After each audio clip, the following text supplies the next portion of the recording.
Bon, le meilleur moyen d'aller vite en ligne droite, c'est d'aller tout droit, on est d'accord. Il faut aller vite et parcourir le moins de mètres possible, et pour ça, tête dans la bulle, poignet à fond, et c'est tout droit, là, comme ça. Ça, c'est le meilleur moyen d'aller vite en théorie, mais bizarrement, les pilotes font rarement ça, voire jamais. Vous avez sûrement remarqué que les pilotes zigzaguaient en ligne droite, et vous vous êtes déjà demandé peut-être pourquoi. Pourquoi les pilotes zigzaguent en pleine ligne droite? Eh bien, je vais répondre à cette question.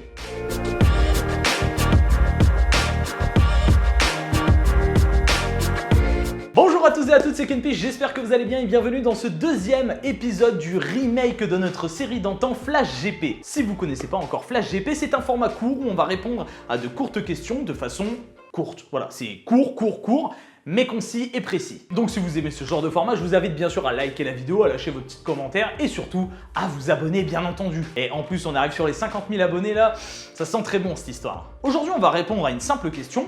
Pourquoi les pilotes zigzaguent en pleine ligne droite? Et pour ça j'ai demandé à des pilotes et notamment Valentino Rossi. Et Valentino il m'a dit ceci. En fait il m'a pas répondu. Bon, je pense qu'il était occupé, parce que c'est bizarre vu qu'on est potes normalement, enfin je comprends pas. Enfin vous savez, depuis qu'il est chez Petronas, il a un peu pris la grosse tête. Enfin, non, c'est une folle histoire. Bref, vu que Valentino Rossi a décidé de m'ignorer et de me snobber une nouvelle fois, je comprends pas parce qu'on est hyper potes, j'ai demandé à mon autre ami Lorenzo Felon et lui il m'a répondu. En fait, il y a plusieurs raisons qui font qu'on zigzague en ligne droite et il faut savoir une chose, ça change suivant les catégories. Commençons d'abord par les raisons qui sont propres à toutes les catégories, que ce soit en Moto 3, Moto 2, Moto GP ou même dans toute autre compétition moto. L'une des raisons pour laquelle on zigzague en pleine ligne droite en moto, c'est qu'on cherche à se rapprocher du muret des stands. Mais alors vous allez me dire, pourquoi? C'est un petit peu dangereux quand même de vouloir se rapprocher du muret des stands. Si jamais on se loupe, on finit dans le mur quoi, y a pas de...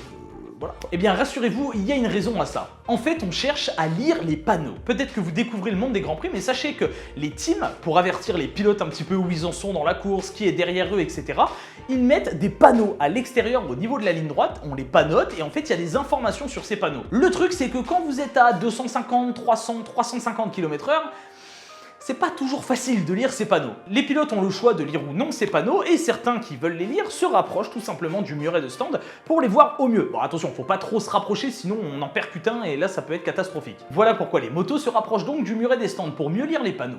Mais il y a aussi autre chose, le régime moteur. Alors, ça peut vous paraître bizarre, mais sachez que lorsque l'on penche la moto et qu'on accélère très fort, eh bien on va avoir plus de puissance, plus de coupe, un régime moteur supérieur en sortie de virage. La raison elle est simple, c'est que les pneus ont cette forme-là, une forme ovale et non carrée, ce qui fait que l'extrémité du pneu, le grand rayon du pneu, est forcément plus grand que le côté. En gros, vous augmentez votre régime moteur en utilisant un moins grand rayon du pneu. Cet effet-là, si vraiment vous voulez le voir en action, mettez-vous sur un jeu de MotoGP par exemple et mettez-vous pleine charge en accélération et penchez votre moto. Vous allez entendre votre régime moteur qui va monter. Du coup, vous allez voir que quand je vais atteindre la ligne droite, je vais utiliser une partie moins large du pneu, pas la partie de l'extrémité, et vous allez entendre dès que je vais zigzaguer le régime moteur qui monte. Donc voilà, rien de bien compliqué, on augmente le régime moteur en utilisant la partie la moins grande du pneu, ce qui a pour effet de donner une meilleure accélération. Passons à la catégorie Moto 3. Pourquoi on zigzague en Moto 3? Hormis pour lire le panneau. Déjà, il y a plusieurs raisons à ça, mais surtout sur les phénomènes d'aspiration plus que jamais présents en Moto 3. Parfois en Moto 3, on veut prendre l'aspiration pour aller plus vite en ligne droite. Ce qu'on fait, c'est qu'on essaye de se caler dans la roue du pilote de devant, ou alors on veut pas se faire prendre l'aspiration et donc on évite que le pilote de l'arrière se cale dans notre roue. Pour prendre l'aspiration, c'est simple, on essaye de s'aligner avec le pilote de devant et si on veut pas se faire prendre l'aspiration, on évite de s'aligner avec celui de derrière. Ce qui fait qu'on peut donc zigzaguer en ligne droite. Et les Moto 3 sont très légères et très maniables. Ça a plein d'avantages mais aussi certains inconvénients, notamment au niveau du poids. Lorsqu'un vent souffle fort sur le côté, il n'est pas rare qu'un pilote Moto 3 vienne se caler un peu plus près du muret pour éviter que le vent tape trop fort et se déporter sur la moto. Ce qui lui permet aussi du coup au passage de mieux lire les panneaux, d'une pierre deux coups. Phénomène un petit peu moins présent en MotoGP, forcément vu que les motos sont plus lourdes, on a moins cette sensation de se faire déporter. Conclusion, on zigzague, on se rapproche du muret, ce qui a pour effet de couper un petit peu le vent, alors que si on restait tout droit, on aurait des chances de se faire déporter,